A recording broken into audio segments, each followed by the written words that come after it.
Hello students, क्या हाल चाल है।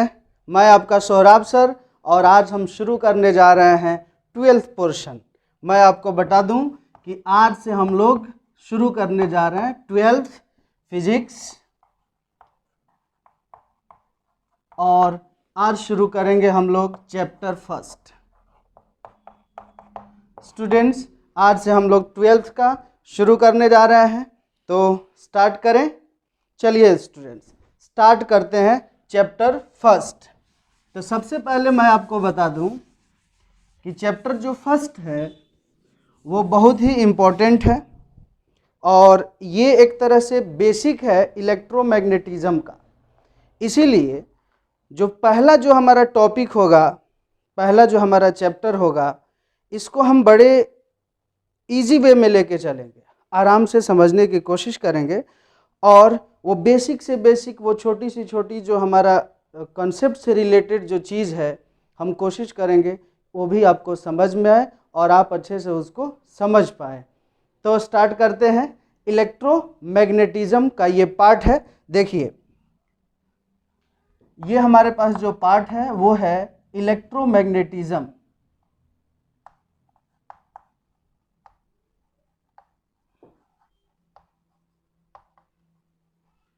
हमारे पास जो इलेक्ट्रोमैग्नेटिज्म है, इलेक्ट्रोमैग्नेटिज्म को हम दो पार्ट में डिवाइड करते हैं। पहला हमारे पास इलेक्ट्रोस्टैटिक्स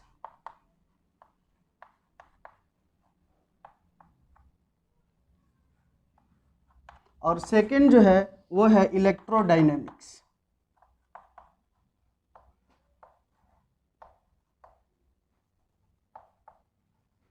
इलेक्ट्रोडायनेमिक्स तो इलेक्ट्रोमैग्नेटिज्म के जो ब्रॉडली हम जिसको जो क्लासिफाइड कर सकते हैं वो कितने पार्ट्स हैं? दो। एक हमारे पास इलेक्ट्रोस्टैटिक्स और दूसरा क्या है? इलेक्ट्रोडायनेमिक्स। आज हम शुरू कर रहे हैं चैप्टर फर्स्ट। हाँ, मैं आपका सोहराब सर और आप सबका स्वागत है हमारे ब्यूटीफुल यूट्यूब चैनल जिसका नाम है फिजिक्स नगरी। आप इसको सपोर्ट कर सकते हैं, सब्सक्राइब कर सकते हैं, लाइक कर सकते हैं, सजेशंस जो है वो कमेंट में दे सकते हैं और मैं डे बाय डे उसको इम्प्रूव कर सकता हूँ।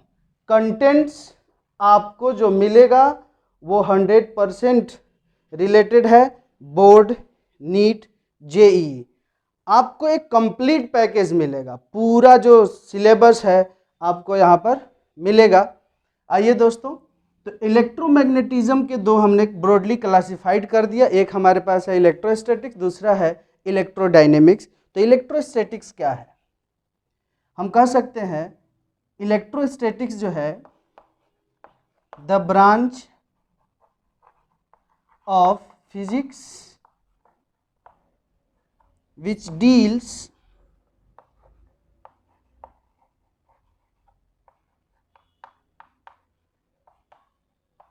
with the study of charges at rest। Physics की वो ब्रांच जहाँ पर चार्ज को रेस्ट में पढ़ते हैं, और सिर्फ चार्ज को रेस्ट में नहीं पढ़ते हैं, हम यहाँ पर कंप्लीट इफेक्ट्स पढ़ते हैं। अगर चार्ज रेस्ट में है तो क्या क्या हो सकता है, उसका पोटेंशियल क्या होगा, उसके फील्ड्स क्या होंगे, वो किस तरह से इलेक्ट्रिक फील्ड के बारे में भी पढ़ेंगे। यहाँ पर हम कह सकते हैं कि इलेक्ट्रिक पोटेंशियल,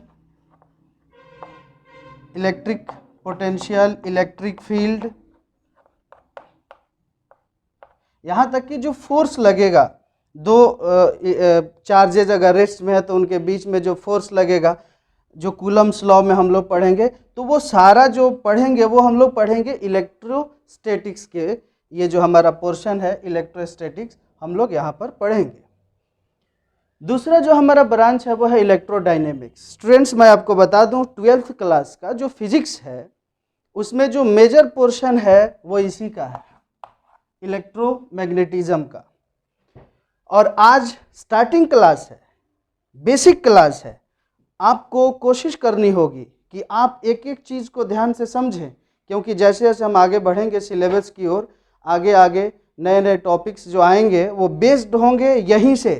तो ये अगर आपका क्लियर है आज से ही।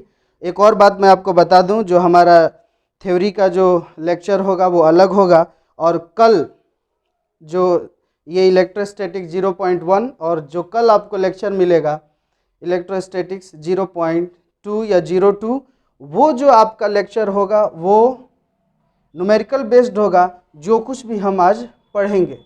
तो देखते हैं इलेक्ट्रोडायनेमिक्स के बारे में। इलेक्ट्रोडायनेमिक्स क्या है? The branch of physics, the branch of physics which deals with the study of charges in motion। Physics की वो ब्रांच जहाँ पर चार्ज को हम लोग मोशन में पढ़ते हैं उसको हम लोग बोलते हैं इलेक्ट्रोडायनेमिक्स। अब एक और चीज़ है, इलेक्ट्रोडायनेमिक्स में हम लोग पढ़ेंगे इलेक्ट्रिक करंट के बारे में,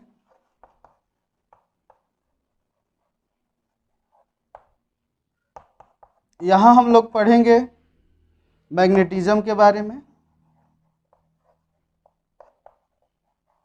यहाँ हम लोग पढ़ेंगे इलेक्ट्रोमैग्नेटिक इंडक्शन के बारे में, जिसको शॉर्ट में EMI भी लिखते हैं। यहाँ पर हम पढ़ेंगे AC अल्टरनेटिंग करंट एटसेट्रा। ये सारी जो चीज़ें हैं ये हम लोग पढ़ेंगे इलेक्ट्रोडायनेमिक्स में।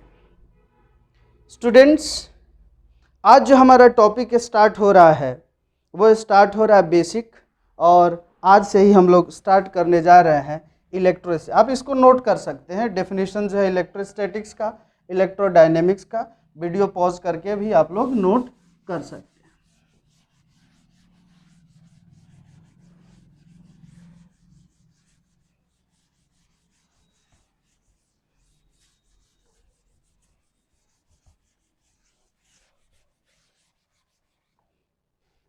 आइए नेक्स्ट जो हमारे पास टॉपिक है वो है इलेक्ट्रोस्टैटिक्स। तो इलेक्ट्रोस्टैटिक्स हमने डेफिनेशंस कर लिए। नेक्स्ट हमारे पास है, थोड़ा सा हम लोग डिस्कस कर लेते हैं चार्ज के बारे में कि चार्ज क्या है।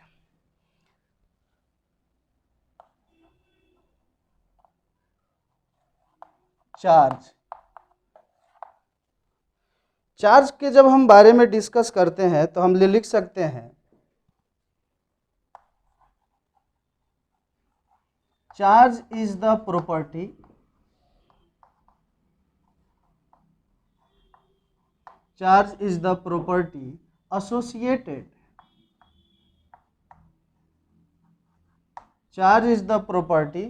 associated with matter due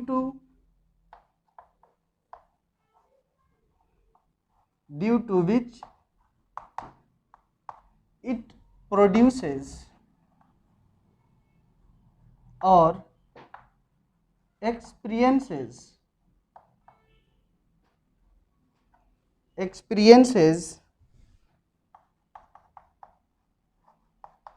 electrical and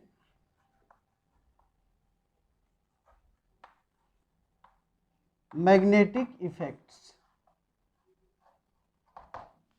अगर हम बात करते हैं कि चार्ज क्या है, तो charge is the property associated with matter due to which it produces और experiences electrical and magnetic effects.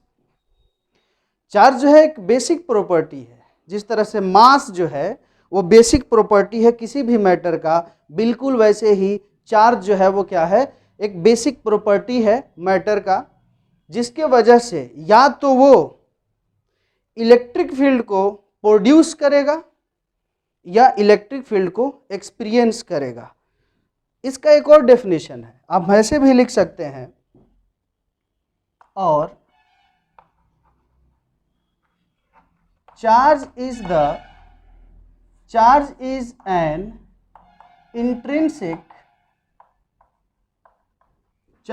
N intrinsic property of matter। Charge is an intrinsic property of, इसको और थोड़ा सा लेवल तक लेके जाते हैं तो कह सकते हैं charge is an intrinsic property of elementary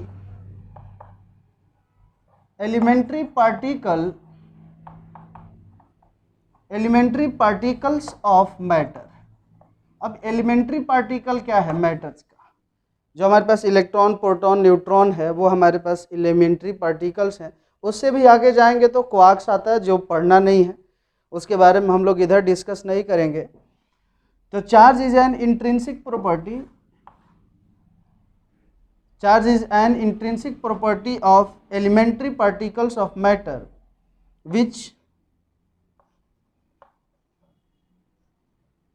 which gives rise to electric force in various objects।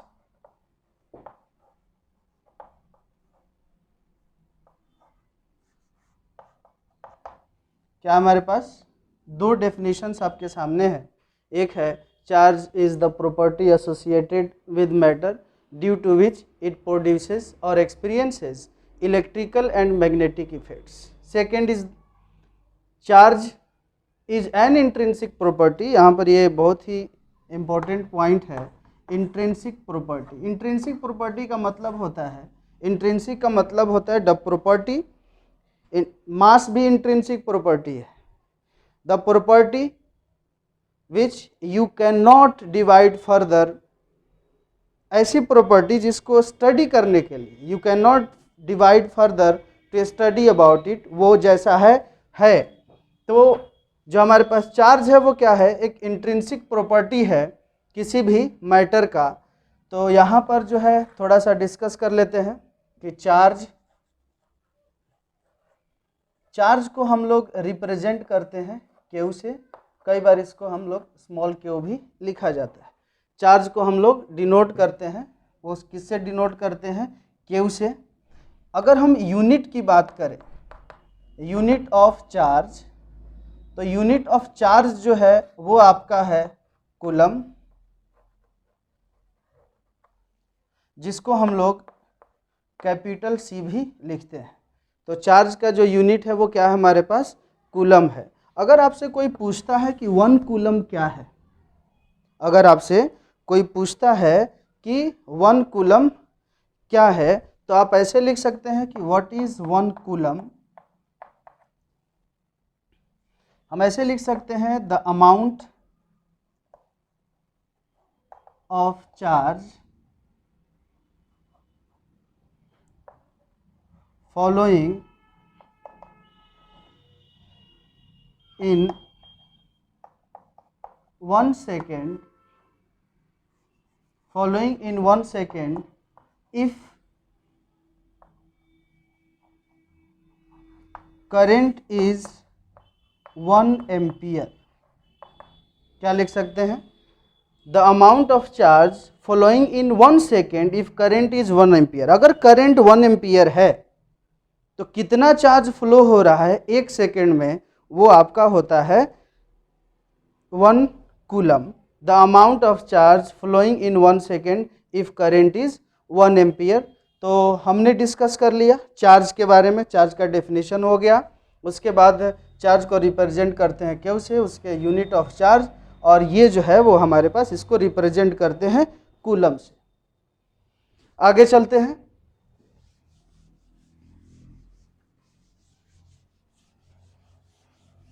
अब थोड़ा सा इसकी हिस्टोरिकल बैकग्राउंड पर भी नज़र डाल देते हैं। स्टूडेंट्स 2 मिनट में मैं इसको ख़त्म करता हूँ, यहाँ से क्वेश्चंस आते नहीं हैं, बस ये एक नॉलेज के लिए है।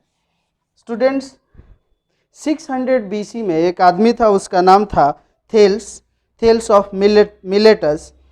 उसने ऑब्जर्व किया कि कुछ ऐसे हमारे पास सब्सटेंस है, जो उसने ऑब्जर्व किया था वो किया था एम्बर पे, और उसने कहा था कि कुछ ऐसे सब्सटेंस है जिनको जब आपस में रब किया जाता है तो उनमें एक स्पेशल प्रॉपर्टी आ जाती है जो चीज़ों को अट्रैक्ट करने लग जाते हैं। और उसने एम्बर लिया था, एम्बर पे उन्होंने इसको एक्सपेरिमेंट किया था और देखा था कि एम्बर को जब ऊल से रगड़ते हैं तो उस पर एक स्पेशल प्रॉपर्टी आ जाती है, और वो जो लिंट होता है, पेपर के छोटे छोटे टुकड़े हैं और ये फीदर्स हैं, तो इन ऐसे सब्सटेंसेस को वो क्या करता था, अट्रैक्ट करता था। ये बताया था थेल्स ऑफ मिलेटस ने कब, 600 BC में, बिफोर क्राइस्ट, ईसा मसीह के जन्म से 600 साल पहले उसने ये बात बताई थी।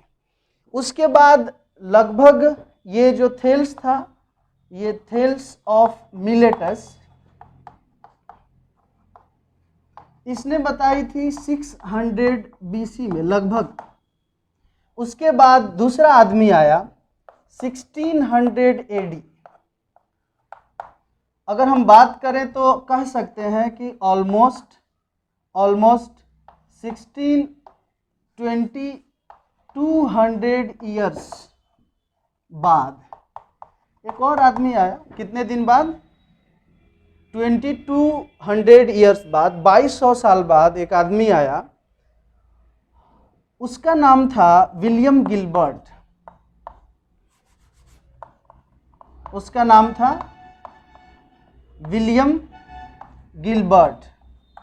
विलियम गिलबर्ट जो था उसने एक प्रॉपर स्टडी की। ये विलियम गिलबर्ट क्वीन एलिजाबेथ जो थी, क्वीन एलिजाबेथ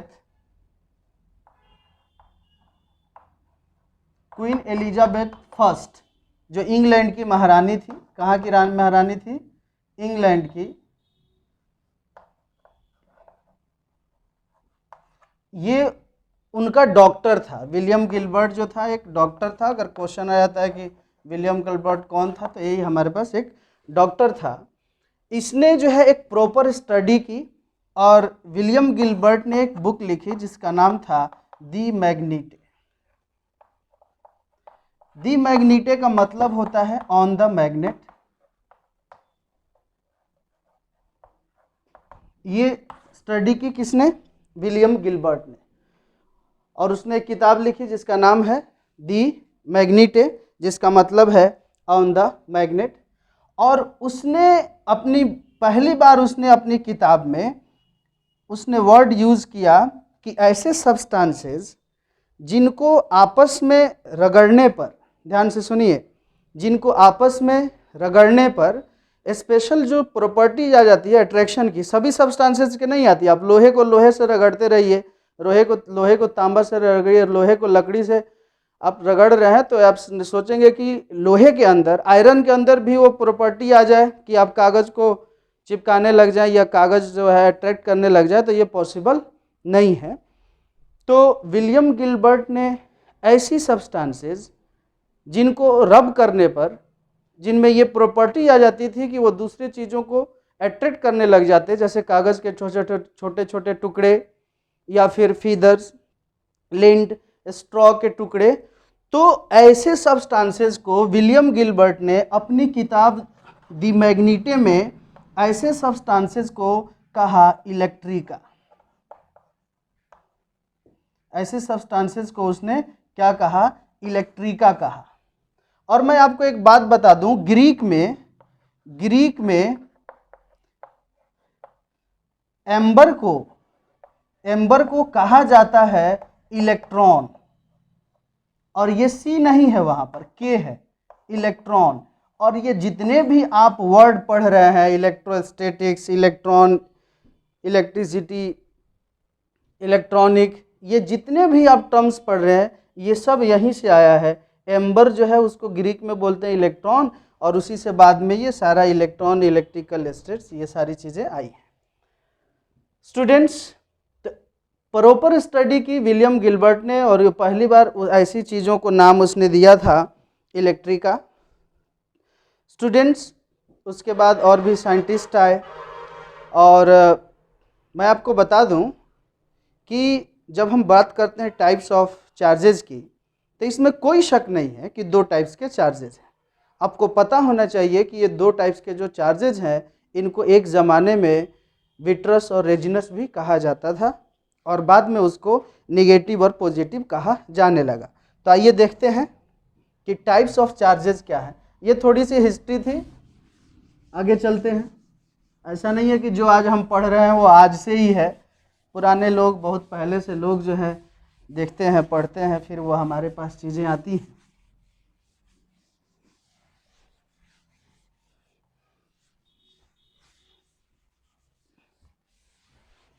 चलिए नेक्स्ट जो है हमारे पास है टाइप्स ऑफ चार्जेस।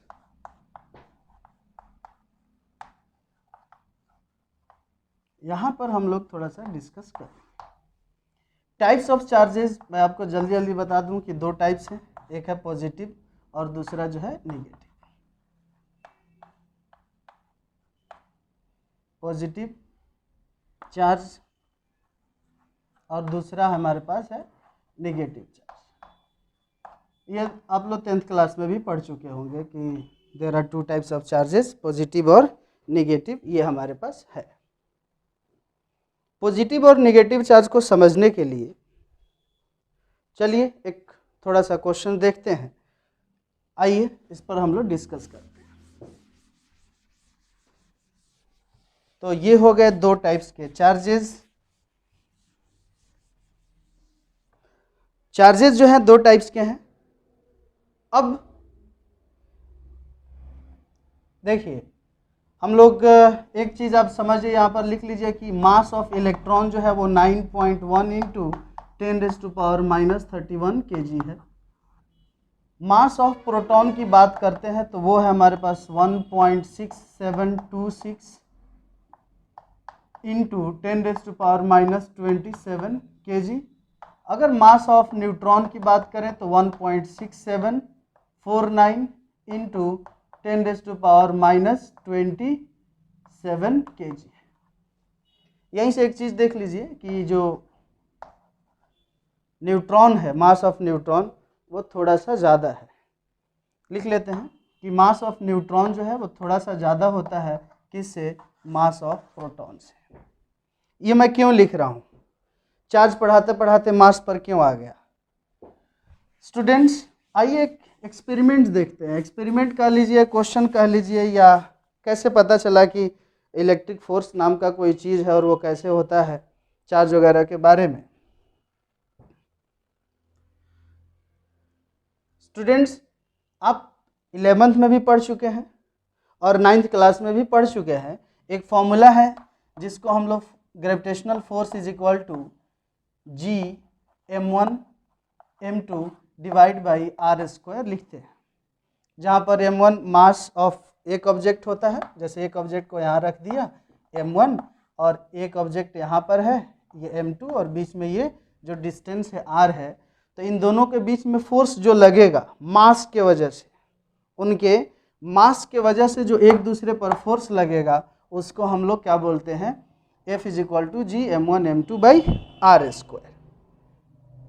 अब हुआ क्या कि यहाँ हमने एक इलेक्ट्रॉन रख दिया, यहाँ पर एक इलेक्ट्रॉन रख दिया, एक इलेक्ट्रॉन हमने यहाँ पर रख दिया। इनके बीच में हमने एक डिस्टेंस लिया 1 सेंटीमीटर। कितना डिस्टेंस ले लिया? 1 सेंटीमीटर। अगर इसको मीटर में चेंज करें तो हो जाएगा 10⁻⁻² मीटर। ओके, तो हमारे पास जो दो इलेक्ट्रॉन्स थे उनको हमने रखा।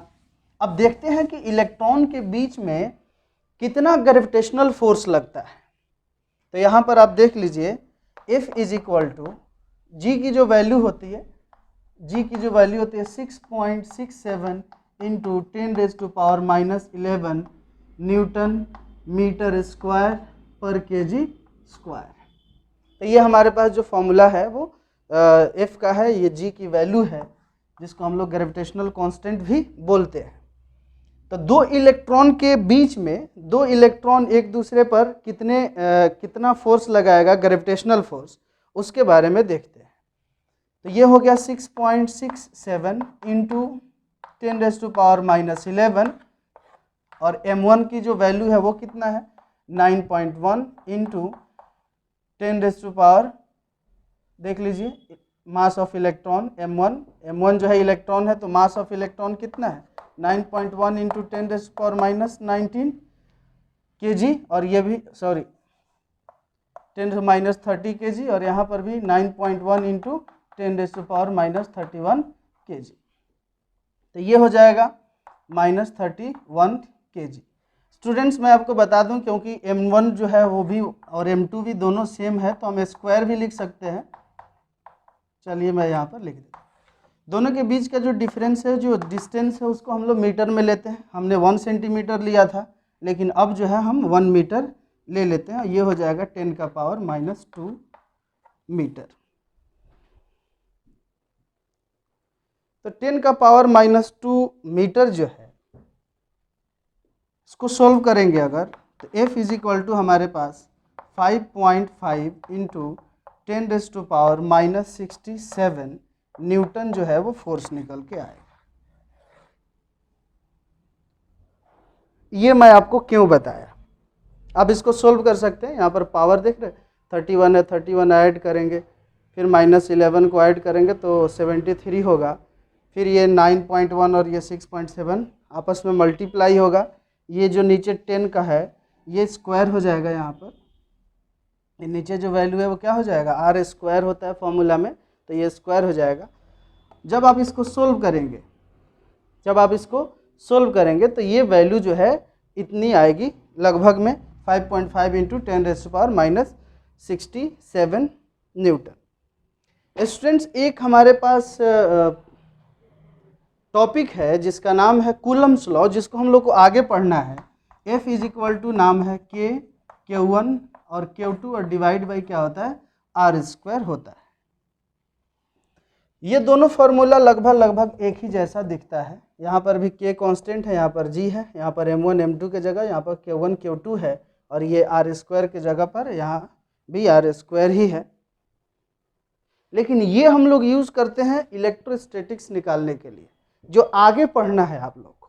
मैं जो बताना चाहता हूँ वो क्या बताना चाहता हूँ, जब हमने एक इलेक्ट्रॉन को यहाँ रखा और एक इलेक्ट्रॉन को यहाँ रखा, तो हमने देखा कि अगर इनके बीच का जो डिस्टेंस है अगर 1 सेंटीमीटर है, अगर इनके बीच का जो डिस्टेंस है वो 1 सेंटीमीटर है, तो हम लोगों ने ऑब्जर्व किया कि यहाँ पर एक और फोर्स लग रहा है, और वो जो फोर्स है वो बराबर है 2.3 × 10⁻⁻24 न्यूटन के।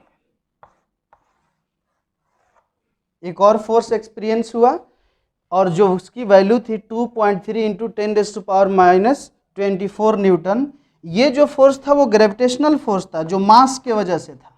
ध्यान से समझिए, ये जो फोर्स आया था ये वैल्यू 5.5 × 10⁻⁻67 न्यूटन, ये जो आंसर आया था ये ग्रेविटेशनल फोर्स था। लेकिन एक और फोर्स आया F = 2.3 × 10⁻⁻24। ये फोर्स जो आया ये इलेक्ट्रिक चार्ज के वजह से आया, जिसको हम लोग इलेक्ट्रोस्टैटिक फोर्स भी कहते हैं। अब यहाँ पर जो इलेक्ट्रोस्टैटिक फोर्स है, जो दूसरा फोर्स है, वो क्यों आया है, वो सिर्फ और सिर्फ आया है क्योंकि यहाँ पर चार्ज है। इलेक्ट्रोस्टैटिक फोर्स के लिए जो रिस्पॉन्सिबल है वो है चार्ज। तो हमने देखा कि इलेक्ट्रॉन के पास सिर्फ मास ही नहीं है, जिस तरह से मास उसकी इंट्रिंसिक प्रॉपर्टी है, वैसे ही उसके पास चार्ज भी है, और चार्ज जो है वो भी क्या है, इंट्रिंसिक प्रॉपर्टी है। और जो इलेक्ट्रोस्टैटिक फोर्स जो यहाँ पर ऑब्जर्व हुआ वो सिर्फ और सिर्फ चार्ज के वजह से हुआ। स्टूडेंट्स बाद में ये देखा गया कि अगर दो प्रोटॉन को रखा जाए सेम डिस्टेंस पर, दो प्रोटॉन को रखा जाए सेम डिस्टेंस पर, और इनके बीच में 1 सेंटीमीटर ही डिस्टेंस रखा जाए, तो दो प्रोटॉन के बीच भी जो फोर्स ऑब्जर्व किया गया वो भी जो इलेक्ट्रोस्टैटिक फोर्स ऑब्जर्व किया वो भी 2.3 ×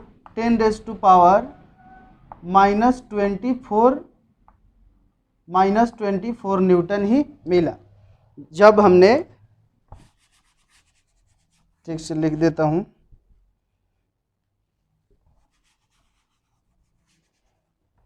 जब दो प्रोटॉन के बीच फोर्स देखा गया तो अभी 2.3 × 10⁻⁻24 न्यूटन ही मिला।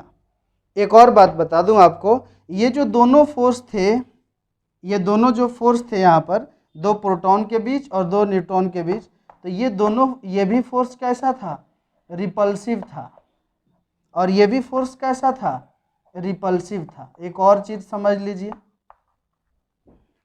अब देखिए, इलेक्ट्रॉन जो एक दूसरे पर जो फोर्स लग रहा है रिपल्सिव है, प्रोटॉन प्रोटॉन पर भी लगा रहा है, वो भी क्या है, रिपल्सिव है।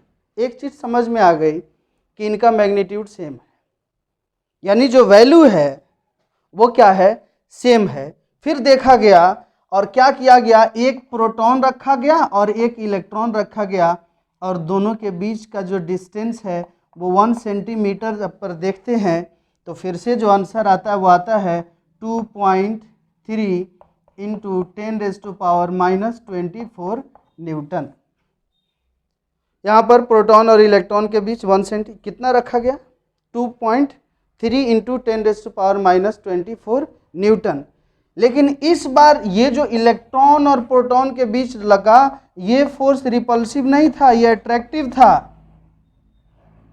ये जो फोर्स था वो कैसा था, अट्रैक्टिव था। प्रोटॉन और इलेक्ट्रॉन एक दूसरे को अट्रैक्ट कर रहे थे, इलेक्ट्रॉन इलेक्ट्रॉन एक दूसरे को रिपेल कर रहे थे, प्रोटॉन प्रोटॉन एक दूसरे को रिपेल कर रहे थे। यहाँ से हमें पता चला कि इनका मैग्नीट्यूड तो सेम है लेकिन नेचर डिफरेंट है। इनका मैग्नीट्यूड क्या है, सेम है, लेकिन इनका नेचर क्या है, डिफरेंट है। स्टूडेंट्स, इसी वीडियो में कुछ देर पहले मैं आप लोगों को बताया कि जो चार्ज है इसका नाम दिया गया विट्रस, रेजिनस, फिर पॉजिटिव और निगेटिव दिया गया। आइए देखते हैं कि पॉजिटिव और निगेटिव क्यों। तो इलेक्ट्रॉन को जब रखा गया 1 सेंटीमीटर डिस्टेंस पे, तो हमें मिला कि ये एक दूसरे पर ग्रेविटेशनल फोर्स के साथ साथ इलेक्ट्रोस्टैटिक फोर्स भी लगा रहा है, और वो रिस्पॉन्सिबल था किसकी वजह से, उसका जो रिस्पॉन्सिबल था वो था चार्ज। तो इलेक्ट्रॉन के पास मास भी है और चार्ज भी है, और दोनों ही इंट्रिंसिक प्रॉपर्टी है। तो जब हम बात करते हैं टाइप्स ऑफ चार्ज की, तो ये जो पॉजिटिव और निगेटिव की बात करते हैं, ये हम कन्वेंशनली यूज करते हैं।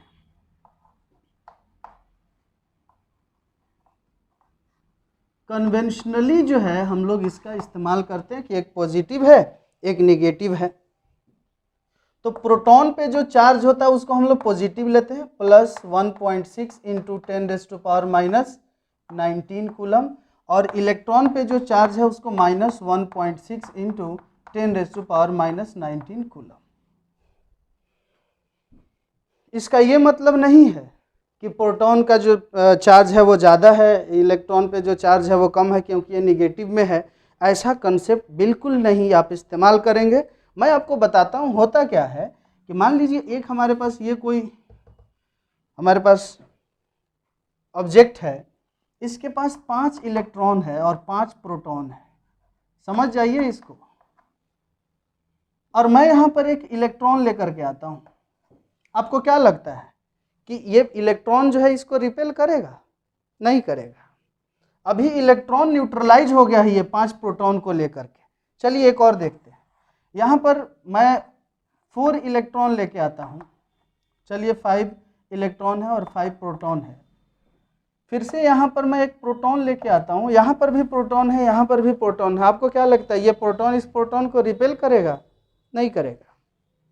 इसके पीछे रीजन क्या है कि यहाँ जो 5 इलेक्ट्रॉन है, यहाँ जो 5 इलेक्ट्रॉन है, इसने इस ऑब्जेक्ट को न्यूट्रलाइज कर दिया। इस पे कोई चार्ज नहीं है। कोई चार्ज होने का मतलब क्या है कि प्रोटॉन और इलेक्ट्रॉन दोनों बराबर है। नो चार्ज का मतलब क्या है कि वहाँ पर नंबर ऑफ इलेक्ट्रॉन इक्वल है किसके? नंबर ऑफ प्रोटॉन के। तो यहाँ पर ये न्यूट्रलाइज कर दिया, इसीलिए ये P इसको रिपेल नहीं कर रहा है। अब एक और चीज़ मैं आपके बताता हूँ, जब भी दो चीज़ें एक दूसरे को ज़ीरो कर दें, जब भी कोई दो चीज़ एक दूसरे को ज़ीरो कर दें, इसके लिए ये साफ हमारे पास मैसेज है कि वो दोनों इक्वल है मैग्नीट्यूड में और अपोजिट है साइन में। देखिए कैसे, -4 और +4 को आप ऐड करेंगे तो 0 आता है। अगर मैं कहता हूँ कि ये न्यूट्रल है क्योंकि इसके पास 5 इलेक्ट्रॉन है और इसके पास 5 प्रोटॉन है, तो ये 0 तभी होगा जब आप मान के चलें कि ये जो 5e का वैल्यू है वही वैल्यू है, ये 5e की वैल्यू है उतनी है जितनी 5p की है, लेकिन ये दोनों ही किस में है, साइन में अपोजिट है। हम लिख सकते हैं 5 इंटू माइनस 1.6 इंटू 10⁻⁻19 कूलम। हम इसको यहाँ लिख सकते हैं 5 इंटू 1.6 इंटू 10⁻⁻19 कूलम। ये हमने लिख लिया किसके बदले में, 5e के, और ये लिख लिया हमने 5p के बदले। अगर हम इसको ऐड कर दें तो क्या मिला, 5e प्लस 5p बराबर क्या मिल रहा है, 16 को 5 से मल्टीप्लाई कीजिए, ये हो गया 8.0, साथ में माइनस लग गया, और इंटू 10⁻⁻19, और यहाँ आपका आ गया प्लस 8.0 इंटू 10⁻⁻19। इनको देखिए, आपके पास जो वैल्यू आएगा वो 0 आएगा। तो ऐसे ही कंसेप्ट को देखते हुए इलेक्ट्रॉन को हमने कहा कि वो निगेटिव है, प्रोटॉन को क्या कहा कि वो पॉजिटिव है, लेकिन दोनों का मैग्नीट्यूड क्या है, सेम है, और वो निगेटिव है इसका ये मतलब नहीं है कि वो कम है। कई बार क्वेश्चन कैसे आ जाता है मैं आपको बता देता हूँ। क्वेश्चन में आ जाएगा कि क्या प्रोटॉन जो है इलेक्ट्रॉन से 3.2 टाइम्स ज़्यादा है, यस और नो। तो अगर हम माइनस करते हैं ना प्रोटॉन से इलेक्ट्रॉन को, तो प्रोटॉन की वैल्यू है 1.6 इंटू 10⁻⁻19 कूलम। ये वैल्यू है किसकी, प्रोटॉन की। 1.6 इंटू 10⁻⁻19 कूलम ये वैल्यू है इलेक्ट्रॉन की। अगर यहाँ पर माइनस लगा दें, अगर हम एक बार और माइनस करते हैं तो ये प्लस हो जाएगा। पहले से क्या है, ये माइनस में है, अगर हम इसमें से इसको माइनस करते हैं तो एक और माइनस लगाएंगे तो ये क्या हो जाएगा, प्लस। अब इसको देखिए ये कितना हो रहा है, 6 और 6 12 का 2, 1 और 1 2 और 1 जो कैरी था हासिल जो आया था वो हो गया 3, और 3.2 इंटू 10⁻⁻19 कूलम। तो अब क्या है कि क्या ये 3.2 टाइम ज़्यादा है प्रोटॉन की वैल्यू इलेक्ट्रॉन से, नहीं। एक कन्वेंशनली हमने माइनस और प्लस लगाया है।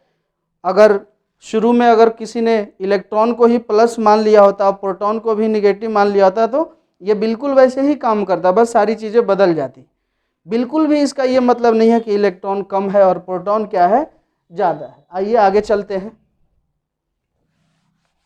हमने कहा था कि जो इलेक्ट्रॉन और प्रोटॉन जो है, इलेक्ट्रॉन और प्रोटॉन जो है, या हमने जो चार्ज कहा था किसी भी मैटर का ये इंट्रिंसिक प्रॉपर्टी है, बिल्कुल वैसे ही जैसे मास है। तो थोड़ा सा देख लेते हैं कि मास में और चार्ज में क्या डिफरेंस है। तो ये हो गया हमारे पास चार्ज और ये हो गया हमारे पास मास। चार्ज पॉजिटिव भी हो सकता है, निगेटिव भी हो सकता है, मास सिर्फ पॉजिटिव होगा।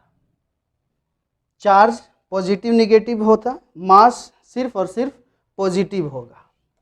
पहला आप नोट्स बना करके लिख सकते हैं कि charge can be positive as well as negative, but mass is only positive. Second point क्या है, जो चार्ज है इनके बीच जो फोर्स होता है, आप लिख सकते हो कि force between charges is attractive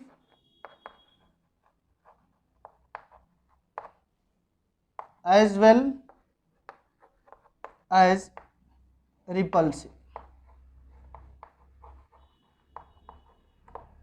देखिए फोर्स जो है चार्जेस के बीच में वो अट्रैक्टिव भी है और रिपल्सिव भी है, यानी चार्ज के पास फोर्स ऑफ अट्रैक्शन भी है और फोर्स ऑफ रिपल्शन भी है। जबकि मास जो है, मास के पास mass has only force of attraction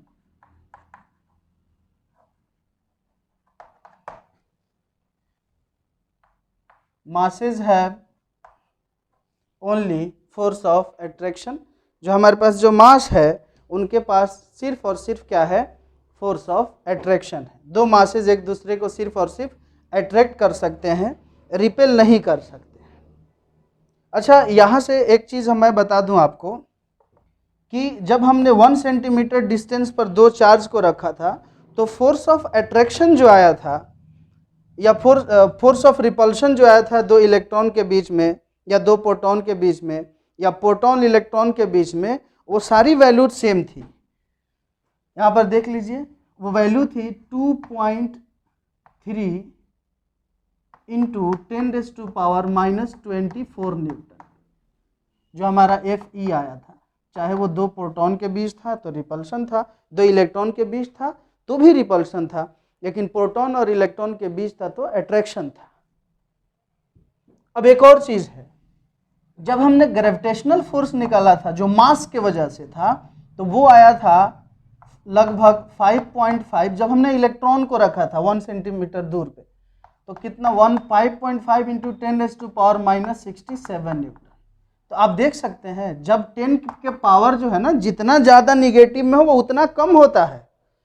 ये पावर जो है 10 का पावर -67 का मतलब क्या है कि नीचे 61 लिख के 67 0 लिख के इसको डिवाइड करना है, ठीक है। तो यहाँ से हम लोग को क्या पता चलता है कि जो इलेक्ट्रिक फोर्स है वो बहुत ज़्यादा होता है किसके, ग्रेविटेशनल फोर्स से। तो ये डिफरेंसेस में आप लिख भी सकते हैं कि चार्ज के वजह से जो फोर्स है वो क्या होता है, ज़्यादा होता है किसके वजह से, मास के वजह से जो फोर्स है, यानी ग्रेविटेशनल फोर्स से बहुत ज़्यादा है हमारे पास इलेक्ट्रोस्टैटिक फोर्स।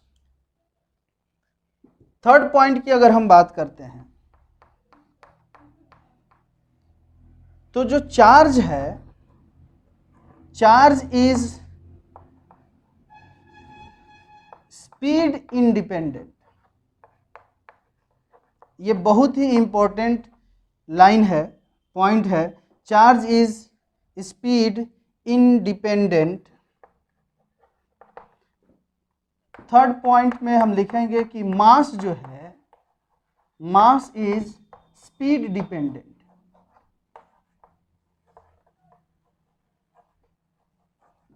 स्टूडेंट्स, अगर कोई चार्ज रेस्ट में है तो भी उसकी वैल्यू वही रहेगी। वेलोसिटी के साथ मूव कर रही है, किसी बहुत बड़े वेलोसिटी से मूव कर रही है तो भी उसकी जो वैल्यू है वो चेंज नहीं होगी, उसकी वैल्यू सेम होगी। मास के साथ ऐसा नहीं है। रेस्ट में मास जो है वो अलग होता है। अगर कोई ऑब्जेक्ट वेलोसिटी से मूव कर रही है, बहुत ज़्यादा वेलोसिटी से, तो उसका मास जो है वो इंक्रीज करता है। और जब हम लोग पढ़ते हैं या क्वेश्चन सॉल्व करते हैं तो हम ये मानते नहीं हैं कि बढ़ रहा है मास भी। हम उस समय अपने स्पीड को 100, 200, 150, 500 किलोमीटर, 600 किलोमीटर, 1000 किलोमीटर, ज़्यादा से ज़्यादा, इससे ज़्यादा की हम लोग बात नहीं करते हैं। तो ऐसे स्पीड पर जो चेंजेस है वो बहुत कम होगा, ऐसा कम जो लगभग जीरो के ही आसपास हो, इसीलिए उसको हम लोग कंसीडर नहीं करते हैं। लेकिन स्पीड बहुत तेज कर दें तो वहाँ पर मास जो है वो क्या हो जाता है, इंक्रीज कर जाता है। तो मास इज स्पीड डिपेंडेंट। अगर स्पीड जो है बहुत ज़्यादा हो जाएगी तो मास इंक्रीज करेगा। चार्ज जो है उस पर कोई असर नहीं पड़ता है। Charge is speed independent. Charge की वैल्यू, उसकी जो मैग्नीट्यूड है चार्ज की, जैसे 1 कूलम चार्ज है, आप उसको कितना भी स्पीड से घुमाओ उसकी वैल्यू नहीं बदलने वाली है। और ये ऐसा क्यों है? आपको पता है एटम के अंदर इलेक्ट्रॉन भी होता है, प्रोटॉन भी होता है।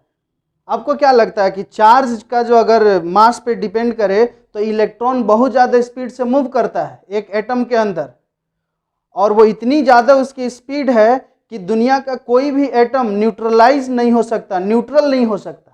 ये हमारे पास क्या है, एटम है। और ये जो सेंटर है इसमें क्या होता है, न्यूक्लियॉन्स होते हैं।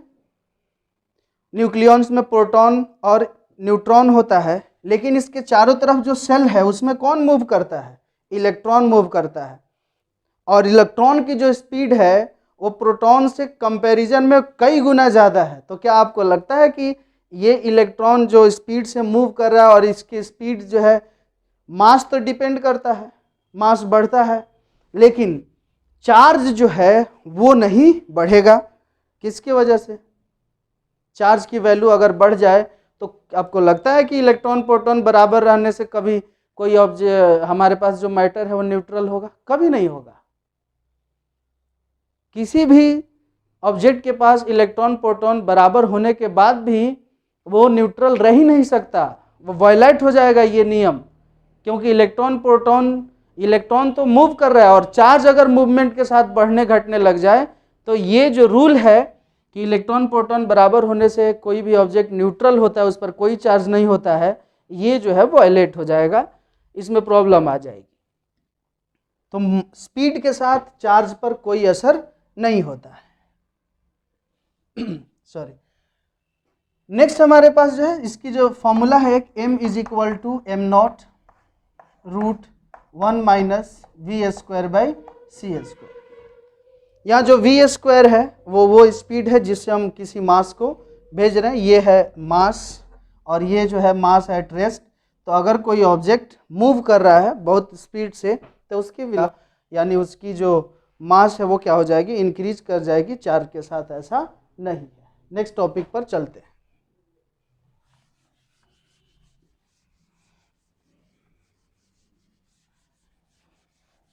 नेक्स्ट जो हमारा टॉपिक है बहुत ही इम्पोर्टेंट है और उसका नाम है प्रॉपर्टीज ऑफ चार्जेस। चार्ज के बारे में पढ़ लिया तो अब थोड़ा सा पढ़ लेते हैं इसके प्रॉपर्टीज के बारे में।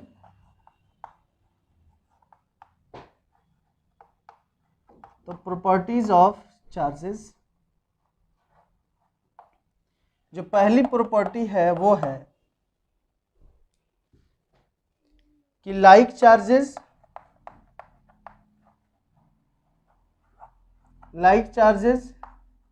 repel each other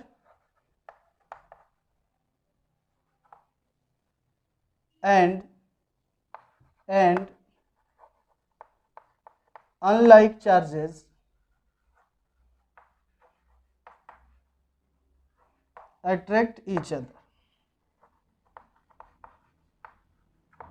अभी चार्ज से रिलेटेड कुछ और भी चीज़ें आपको क्लियर होंगी जब हम लोग पढ़ेंगे मेथड ऑफ चार्जिंग, बहुत ही इंपॉर्टेंट टॉपिक है। तो यहाँ पर देख लेते हैं कि like charges repel each other and unlike charges attract each other. जैसे यहाँ पर आपका पॉजिटिव है तो ये एक दूसरे को क्या करेगा? रिपेल करेगा। अगर यहाँ पर निगेटिव है तो वो भी क्या करेगा? एक दूसरे को रिपेल करेगा। और पॉजिटिव निगेटिव है तो वो एक दूसरे को क्या करेंगे? अट्रैक्ट करेंगे। ओके, बात करते हैं दूसरी प्रॉपर्टी की। तो चार्ज जो है, चार्जेस आर ट्रांसफरेबल।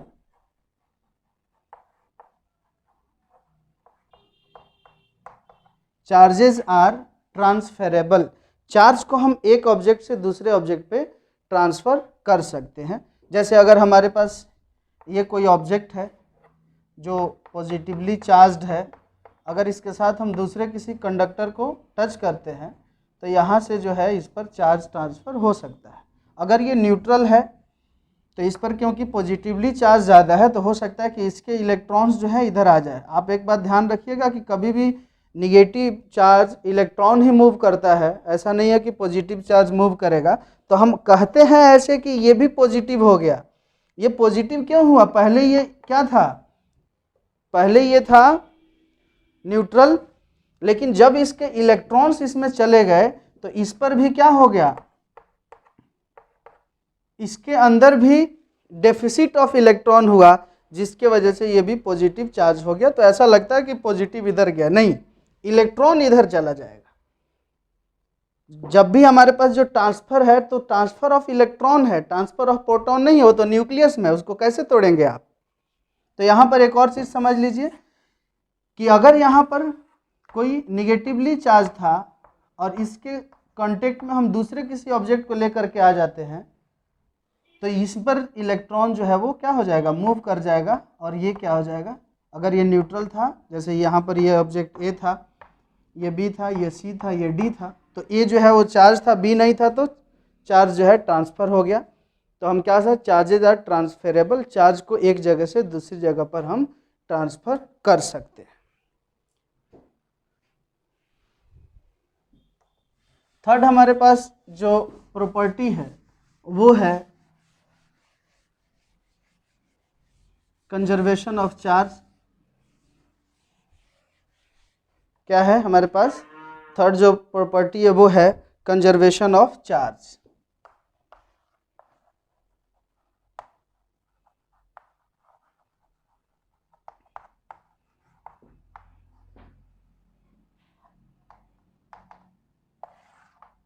थर्ड जो प्रॉपर्टी है उसको हम लोग बोलते हैं कंजर्वेशन ऑफ चार्ज।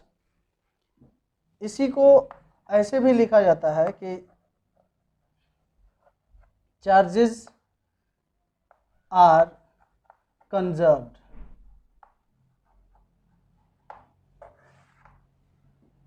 डेफिनेशन में कुछ ऐसे लिखते हैं इसको कि charge neither be created nor be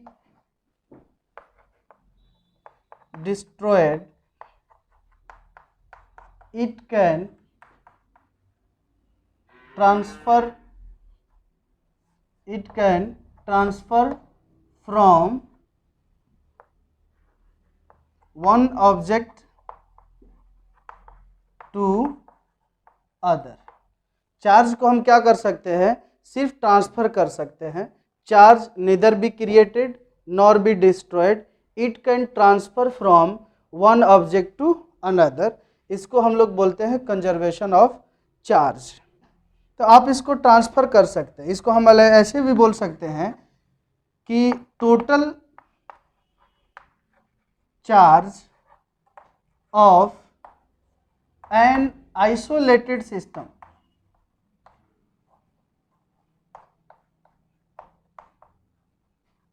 total charge of an isolated system is conserved। isolated system का मतलब है कि एक ऐसा सिस्टम जिससे बाहर से ना उसमें कुछ अंदर आ सके ना अंदर से उसमें से कोई चीज़ बाहर जा सके, तो उसको हम लोग बोलते हैं आइसोलेटेड सिस्टम। इसको हम ऐसे भी बोल सकते हैं कि ये जो पूरा इन्वर्स है उसको अगर हम सिस्टम मान लें, if we consider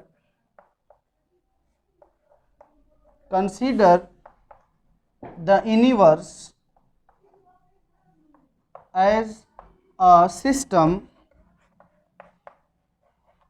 if we consider the universe as a system, then total charge of universe is conserved। तो इस केस में जो टोटल चार्ज है यूनिवर्स का वो क्या हो जाएगा, कंजर्व्ड हो जाएगा। अब इसको एक एग्जाम्पल से भी हम लोग समझने की कोशिश करते हैं कि ये कैसे हो रहा है। चलिए देखते हैं। मान लेते हैं ये एक ए ऑब्जेक्ट है, ये एक हमारे पास ऑब्जेक्ट है जो बी है। अगर यहाँ से ध्यान से देखिए, अगर यहाँ से 5 कूलम चार्ज इस पर गया तो इस पर जो आएगा वैल्यू वो 5 कूलम हो जाएगा और इसको आएगा वो -5 कूलम हो जाएगा, क्योंकि हम जानते हैं कि जो चार्ज को गेन करते हैं उन पर निगेटिव, मतलब जितना जाएगा उतना ही उस पर रहेगा। दूसरे एग्जाम्पल से भी इसको हम लोग समझेंगे। देखिए एक और एग्जाम्पल से समझ लीजिए। आप लोग वीडियो पॉज करके नोट कर सकते हैं ये सारी चीज़ें। चलिए देखिए, मान लेते हैं कि ये हमारे पास ये पूरा एक सिस्टम है। इस सिस्टम में कुछ अलग अलग हमारे पास, ये हमारे पास ए है, ये बी है, ये सी है। यहाँ जो चार्ज है इस सिस्टम का नाम हम रख देते हैं एक्स। ये एक पूरा सिस्टम है, उस सिस्टम के अंदर ये अलग अलग हमारे पास पार्टिकल्स है, ऑब्जेक्ट्स है, सब्सटेंसेस है, जो कहिए आप। इसका जो चार्ज है वो है हमारे पास 5 कूलम, इसका है 3 कूलम, और इसका जो है वो हमारे पास है -1 कूलम। कुछ देर बाद ऐसा होता है कि ये सिस्टम जो है वैसे ही है, आइसोलेटेड सिस्टम है, एक ही है, लेकिन देखा जाता है कि ए के ऊपर जो चार्ज है वो आ गया है 6 कूलम, और बी के ऊपर जो चार्ज है वो आ गया है 4 कूलम। तो सवाल ये है कि अब सी पर कितना होगा। देखिए चार्ज जो है वो कंजर्व्ड है, आप उसको क्रिएट भी नहीं कर सकते और डिस्ट्रॉयड भी नहीं कर सकते। ए 5 और 3 8 और -1, यानी इसके पास जो चार्ज था 5 + 3 -1, और ये हो गया आपका 7 कूलम। चार्ज को अब आगे जो टॉपिक आएगा, charges are additive in nature, यानी चार्ज को हम ऐड कर सकते हैं। तो चार्ज को आप सिंपल अलजेब्रा की तरह ऐड कर सकते हैं, बस उसके माइनस प्लस का ध्यान रखना होता है। यहाँ देख लीजिए, यहाँ पर जो है ना, हम इसको मान लेते हैं कि ये क्यू चार्ज है, हमें नहीं पता कि ये कितना है, तो इस पर जो चार्ज होना चाहिए वो कितना होना चाहिए, क्यू होना चाहिए। हम कह सकते हैं कि ये जो 7 है टोटल, 7 जो है वो इक्वल होना चाहिए किसके, 6 + 4 + क्यू के। या आप ऐसे भी लिख सकते हैं 5 + 3 + -1c इज इक्वल टू, इसको a + b + c करके, उसको a' b' c' करके भी आप लिख सकते हैं। चलिए, तो यहाँ पर हो गया, इसका टोटल कितना होना चाहिए 7, तो ये टोटल भी इसी के बराबर होना चाहिए, चार्ज जो है वो कंजर्व्ड है। तो यहाँ पर कितना हो गया 7 + 10, 7 इज इक्वल टू 10 + क्यू। तो यहाँ से क्यू का वैल्यू 7, 10 आके इधर माइनस हो जाएगा, तो ये हो जाएगा -3 इज इक्वल टू क्यू। इसको एक बार और देख लीजिए, यहाँ से ये हो जाएगा 7 - 10 इज इक्वल टू क्यू। तो 10 में से 7 को माइनस किया, -3 आएगा, क्योंकि बड़ी वाली वैल्यू जो माइनस में है।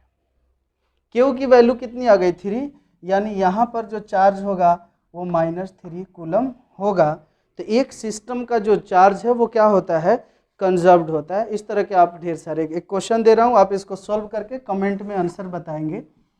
एक हमारे पास सिस्टम है जो ये y है, और एक हमारा a है, उसका चार्ज जो है वो हो जाता है 3 कूलम।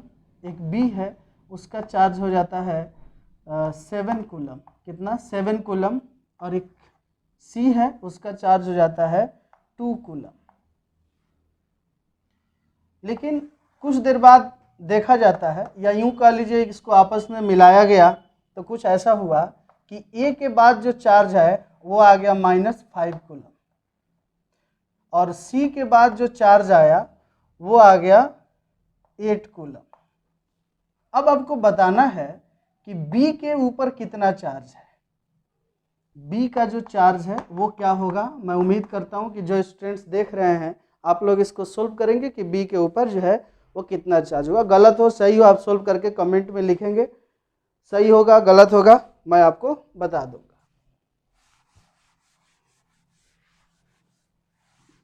आप वीडियो पॉज करके रब भी कर सकते हैं, क्वेश्चंस नोट कर सकते हैं। आइए चलते हैं अगले टॉपिक। तो कंजर्वेशन ऑफ चार्ज हो गया। नेक्स्ट हमारे पास है चार्जेज आर एडिटिव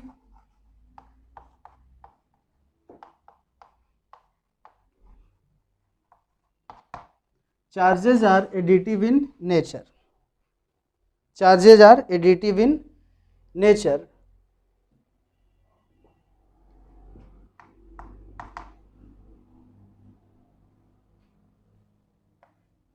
इसी को हम लोग बोलते हैं, ये हमारे पास आई थिंक 5 नंबर जो है वो है, इसी को हम लोग बोलते हैं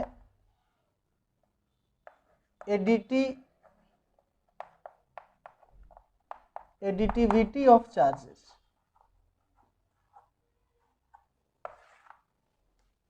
स्टूडेंट्स कुछ पॉइंट्स लिख दीजिए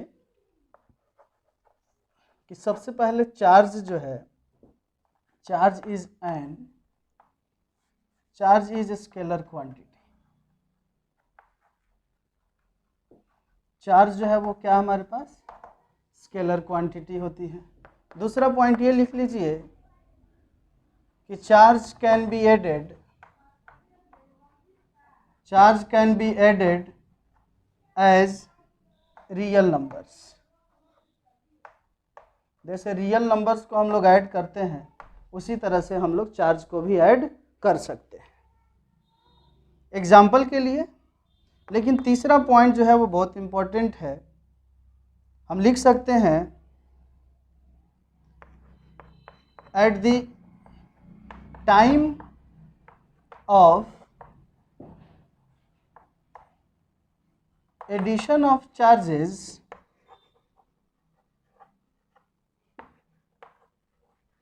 sign of the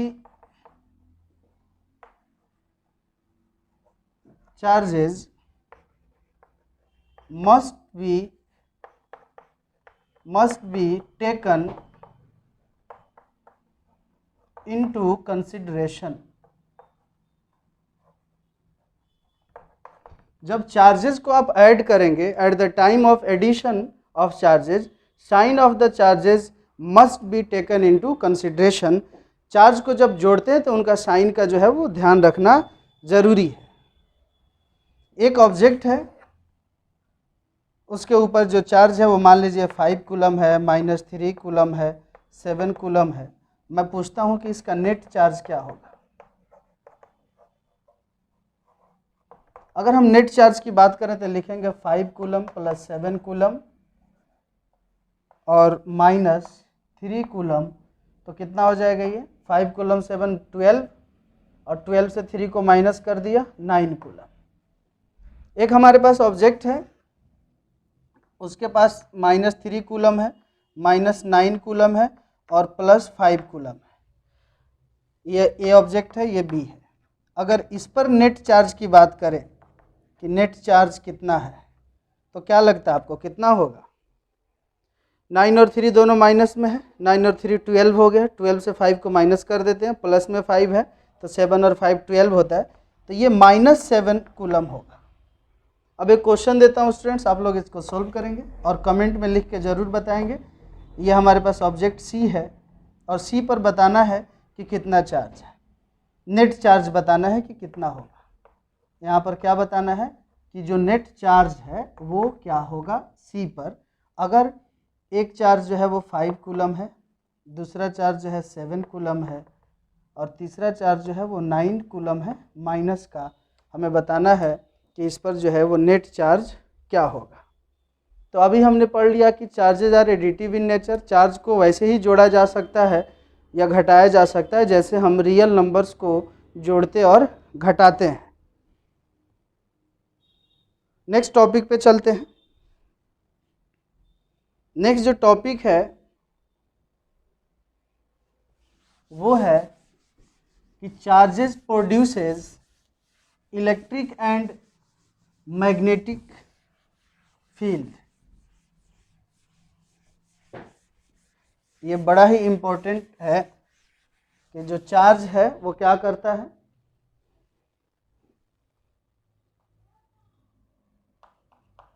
I think 6 number हमारे पास प्रॉपर्टीज है कि चार्जेस या चार्ज प्रोड्यूसेस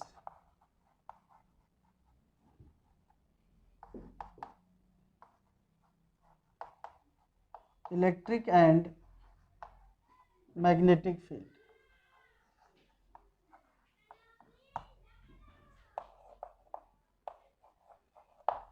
चार्ज जो है वो क्या प्रोड्यूस करता है, charge produces electric and magnetic field. ये बहुत ही इंपॉर्टेंट पॉइंट्स हैं, इसके बारे में हम लोग देखते हैं। तो सबसे पहले क्या है इसके बारे में देखिए स्टूडेंट्स, अगर ये आपके पास चार्ज है, अगर चार्ज जो है रेस्ट में है, नोट करते जाइए, चार्ज जो है वो रेस्ट में है तो ये क्या प्रोड्यूस करेगा, ये प्रोड्यूस करेगा इलेक्ट्रिक फील्ड। चार्ज अगर रेस्ट में है तो क्या प्रोड्यूस करेगा? Electric field. तो हम कह सकते हैं if charge is at rest it produces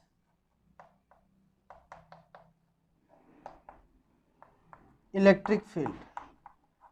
अगर चार्ज रेस्ट में है तो क्या प्रोड्यूस करेगा? इलेक्ट्रिक फील्ड प्रोड्यूस करेगा। लेकिन अगर चार्ज जो है, अब देखिए यहां पर, अगर चार्ज जो है मोशन में है, चार्ज किस में है? मोशन में है। और ये मोशन कैसा मोशन है? Unaccelerated motion.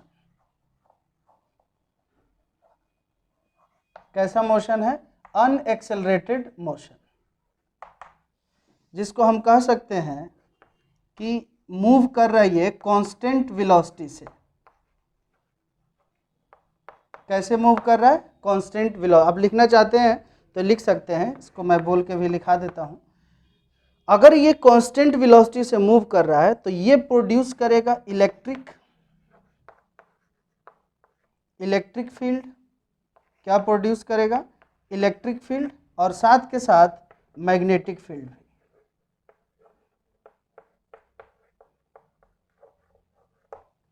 अगर चार्ज मोशन में है लेकिन वो अनएक्सेलरेटेड मोशन है और चार्ज जो है वो कांस्टेंट वेलोसिटी से मूव कर रहा है, तो वो प्रोड्यूस करेगा, क्या प्रोड्यूस करेगा?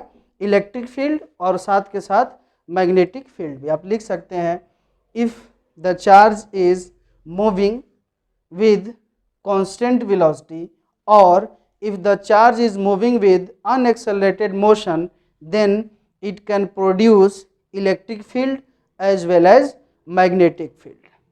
लेकिन अब दूसरा जो है, थर्ड एग्जांपल देखते हैं। हमारे पास जो चार्ज है,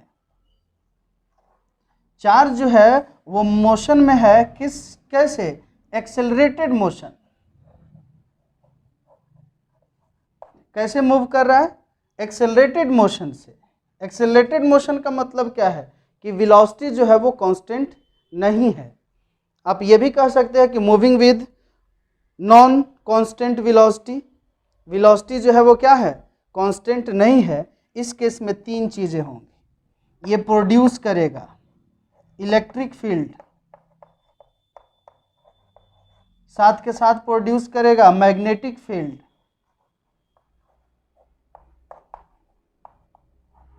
और उसके साथ ये प्रोड्यूस करेगा इलेक्ट्रोमैग्नेटिक वेव। Electromagnetic waves. तो देख लीजिए स्टूडेंट्स, अगर चार्ज रेस्ट में है तो सिर्फ और सिर्फ इलेक्ट्रिक फील्ड प्रोड्यूस करेगा।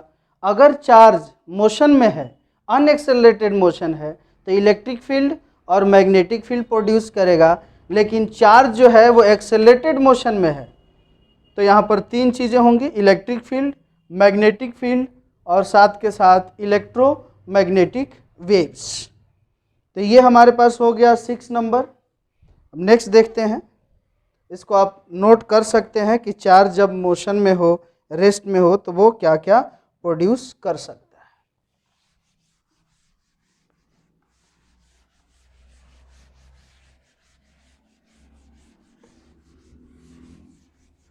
नेक्स्ट जो है हमारे पास last but not the least, और ऐसे बहुत सारे हमारे पास जो है प्रॉपर्टीज़ हैं और ये बहुत ही इम्पोर्टेंट है। इसका नाम रख देते हैं 7 नंबर। 7 नंबर जो हमारे पास प्रॉपर्टी है वो बताता है कि चार्ज जाएगा तो कितना जाएगा। देखिए इसको हम लोग बोलते हैं क्वांटाइजेशन ऑफ चार्ज।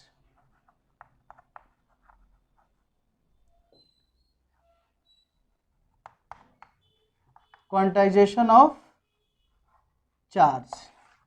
क्वांटाइजेशन का मतलब होता है निश्चित वैल्यू, फिक्स्ड अमाउंट। चार्ज का जो अमाउंट है वो फिक्स्ड है। तो यहाँ पर जो है थोड़ा सा आपको समझ लेते हैं कि ये वर्ड जो बना है क्वांटाइजेशन, क्वांटा से ही बना है। इसका मतलब होता है फिक्स्ड। क्वांटाइजेशन, अगर पूरा क्वांटाइजेशन की भी बात करें तो क्वांटाइजेशन का भी जो मतलब है वो भी है फिक्स्ड वैल्यू। क्वांटाइजेशन का मतलब है फिक्स्ड वैल्यू। फिक्स्ड वैल्यू यहाँ पर क्या है, इसका क्या मतलब है? स्टूडेंट्स, हम जानते हैं कि ये हमारे पास एक एटम है। एटम के चारों तरफ इलेक्ट्रॉन मूव करता है। सेंटर में हमारे पास न्यूक्लियस होता है जिसमें न्यूक्लियॉन्स यानी न्यूट्रॉन और प्रोटॉन होते हैं, और ये जहाँ पर जो चार्ज होता है वो पॉजिटिव होता है। इलेक्ट्रॉन जो है वो मूव करता है। चार्ज जो इलेक्ट्रॉन पे कह लो या प्रोटॉन पे कह लो, दोनों पे सेम होता है। जो ट्रांसफ़र होता है वो हमारे पास, हम कहते हैं कि इलेक्ट्रॉन ही एक जगह से दूसरी जगह पे ट्रांसफ़र होता है। यहाँ पर एक बड़ी ही इम्पोर्टेंट लाइन है कि द मिनिमम चार्ज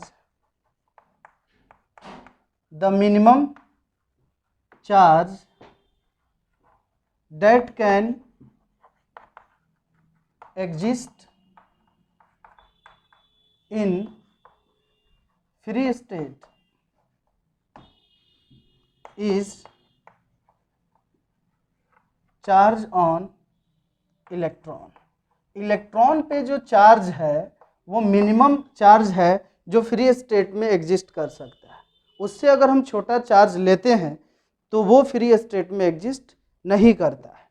तो इसीलिए हम मानते हैं कि अगर चार्ज ट्रांसफ़र होगा, एक जगह से दूसरी जगह पे जाएगा, तो वो क्वांटाइजेशन के फॉर्म में जाएगा। क्वांटाइजेशन का मतलब है फिक्स्ड। क्वांटाइजेशन का मतलब आप ऐसे नहीं कह सकते टुकड़े में, जैसे आप रोटी खाते हैं, अब रोटी लेके आएंगे, एक भी लेके आ सकते हैं, आधा भी लेके आ सकते हैं, टुकड़ा भी लेकर के आज आप खाना खाते हैं। आप अपने खाने को नहीं कह सकते हैं कि जो मैं अमाउंट हर बार खाने के लिए उठा रहा हूँ अपने हाथों से वो क्वांटाइज्ड है, वो नहीं है, वो कम ज़्यादा हो सकता है। क्लासरूम में अगर स्टूडेंट्स बैठे हुए 50 स्टूडेंट्स, तो आप कहेंगे कि 50 स्टूडेंट्स हैं, 1 2 3, वो जो है वो भी एक एग्जाम्पल है कि एक क्लास में 20 बच्चे बैठ सकते हैं। तो अगर 20-20 के रूप में हम पूरे स्कूल को बांट दे रहे हैं तो वो भी एक एग्जाम्पल है क्वांटाइजेशन का। आप ऐसा नहीं कह सकते कि एक में 22.5 बच्चे बैठा दो। तो जो भी चीज़ें हम लोग जनरल लाइफ में भी जो यूज़ करते हैं उसमें कुछ चीज़ें ऐसे हैं जो क्वांटाइज्ड हैं, कुछ चीज़ें ऐसे हैं जो क्वांटाइज्ड नहीं हैं। आप बुक्स खरीदने जाते हैं तो या तो एक बुक खरीद सकते हैं या 2 बुक खरीद सकते हैं। तो बुक भी क्या है, क्वांटाइज्ड है।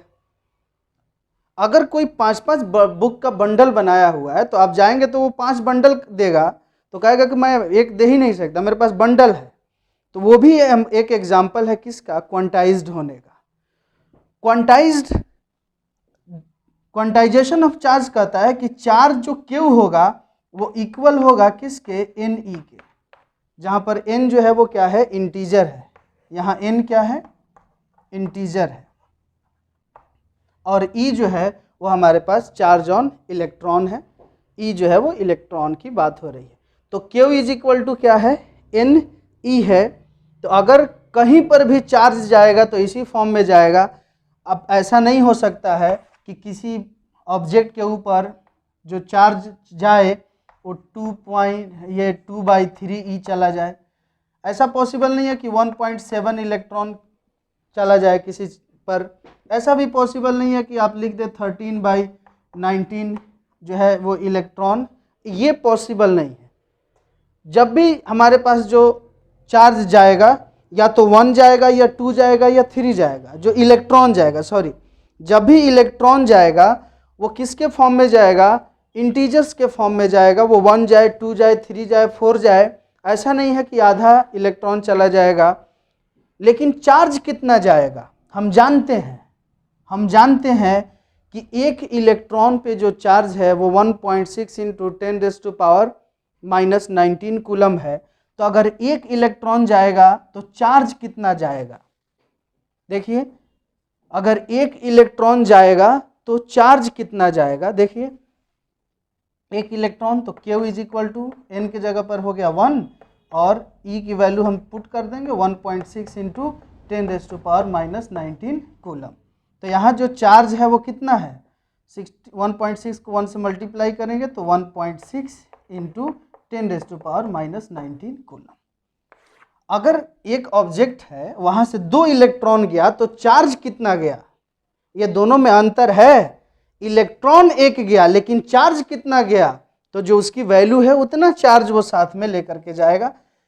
जैसे मैं आपसे कहूं कि ये ऑब्जेक्ट ए है और ये ऑब्जेक्ट बी है। स्टूडेंट्स, हम जानते हैं और ये हम लोग पढ़ चुके हैं कि एक्सेस ऑफ इलेक्ट्रॉन जो है वो बताता है निगेटिव चार्ज को और डेफिसिट ऑफ इलेक्ट्रॉन बताता है पॉजिटिव चार्ज को।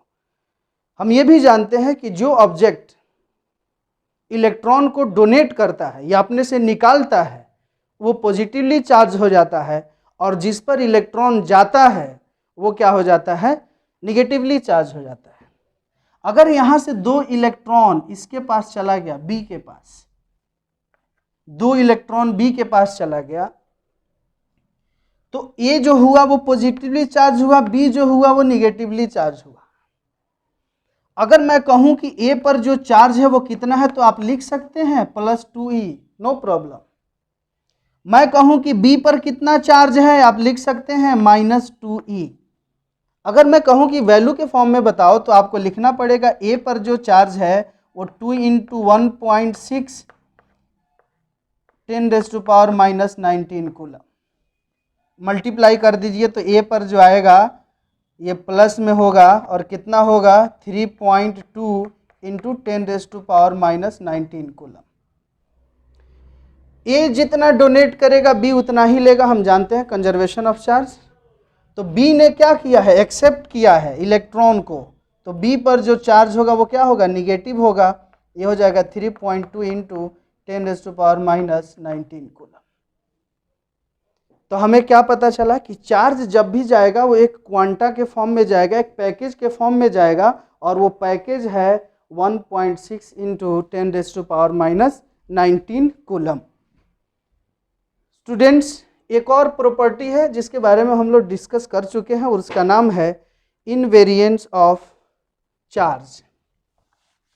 इनवेरिएंस ऑफ चार्ज का मतलब क्या है? इनवेरिएंस ऑफ चार्ज का मतलब है कि चार्ज जो है वो स्पीड के साथ उसका मैग्नीट्यूड नहीं बदलता है। अगर लिखें तो भी लिख सकते हैं, आप ऐसे भी लिख सकते हैं इनवेरिएंस ऑफ चार्ज, ये भी एक उसकी प्रॉपर्टी है, और उसमें हम लिख सकते हैं कि चार्ज जो है वो स्पीड के साथ नहीं बढ़ता है, नहीं घटता है। यहाँ पर कुछ क्वेश्चंस देख लेते हैं। क्वेश्चन आता है कि find the number of electrons, ये बहुत ही बेसिक क्वेश्चन है। Number of electron in 1 coulomb of charge. क्या क्वेश्चन आ गया कि find the number of electron in 1 coulomb of charge, कि 1 कूलम चार्ज में कितना इलेक्ट्रॉन है। तो देखिए हमारे पास जो फॉर्मूला है वो क्या होता है, Q = Ne। Q के जगह पर लिख लिया 1 = n, और E का वैल्यू 1.6 × 10⁻⁻19। n की वैल्यू फाइंड करनी है, हम ऐसे भी लिख सकते हैं 1/, इसको लिख लीजिए 1.6 × 10⁻⁻19 कूलम = n। यहाँ से यूनिट अभी हटा देते हैं, यहाँ से अगर पॉइंट हटाते हैं ये हो जाएगा 1, 19 को ऊपर लेके जाते हैं 10 × 10⁻⁻19 और नीचे हो जाएगा 116 = n। अब देख लीजिए यहाँ पर एक जीरो और इधर, अच्छा 19 नीचे निगेटिव था, ऊपर जाके क्या हो जाएगा पॉजिटिव, एक जीरो आप और ले लीजिए, ये हो गया आपका 100 × 10⁻⁻, बचेगा 18 और नीचे हो जाएगा 16 = n। 16 से डिवाइड कर देते हैं इसको, तो कितना हो जाएगा, इसको डिवाइड कीजिए, 16 से डिवाइड करते हैं तो कितना आ जाएगा, ये 16 6 जा 96, तो ये हो गया 6, बच गया 4, तो पॉइंट लगा के एक और ज़ीरो लगाएंगे तो कितना हो जाएगा 40, 16 2 जा 32, 8, 16 5 जा 80, तो 6.25 × 10⁻18 = n। तो n कभी ये फ्रैक्शन में तो जाएगा नहीं ना, एक इलेक्ट्रॉन जाएगा, 2 जाएगा, तो हम क्या करते हैं, यहाँ से इस पॉइंट को हटा दीजिए और इसको ऐसे 625 इंटू 10⁻16, ये नंबर ऑफ इलेक्ट्रॉन जो है वो कितना हो जाएगा, n is equal to 625 into 10⁻9। आप यहाँ पर भी लिख सकते हैं n इज इक्वल टू 6.25, ऐसे भी लिख सकते हैं। अब ऐसा नहीं है कि ये फ्रैक्शन में है, मैं बताना क्या चाह रहा हूँ कि यहाँ पर जो नंबर ऑफ इलेक्ट्रॉन्स है वो फ्रैक्शन में नहीं है। अगर हम चाहें तो 2 जीरो इधर से कम करके इसको हम हटा सकते हैं। तो ये हमारे लिए जो है वो इस तरह से क्वेश्चंस अजीब अजीब से आते हैं। आपका क्वेश्चन कुछ ऐसे भी आ सकता है कि क्या पॉसिबल है, एक ऑब्जेक्ट है जिसका नाम है ए, तो ये क्या पॉसिबल है कि ए पर जो चार्ज हो, ए पर जो क्या हो, चार्ज हो, वो 0.8 इंटू 10⁻⁻19 कूलम हो। आप इसका जो है आंसर बताएंगे यस और नो में। अगला जो हमारा क्लास होगा उसमें हम लोग ज़्यादा से ज़्यादा न्यूमेरिक वैल्यू को सॉल्व करेंगे और वो सारा का सारा क्वेश्चन न्यूमेरिकल से होगा, जो कंसेप्ट से रिलेटेड होगा। इस चैप्टर से जितना क्वेश्चन जो अभी तक हम लोग पढ़े हैं न्यूमेरिक क्वेश्चंस बन सकते हैं, वो सारा क्वेश्चन हम लोग उसमें डील करेंगे। तो आज का क्लास यहीं तक रखते हैं। Thank you very much students. मिलते हैं अगले वीडियो में, अगले लेक्चर में। Thank you.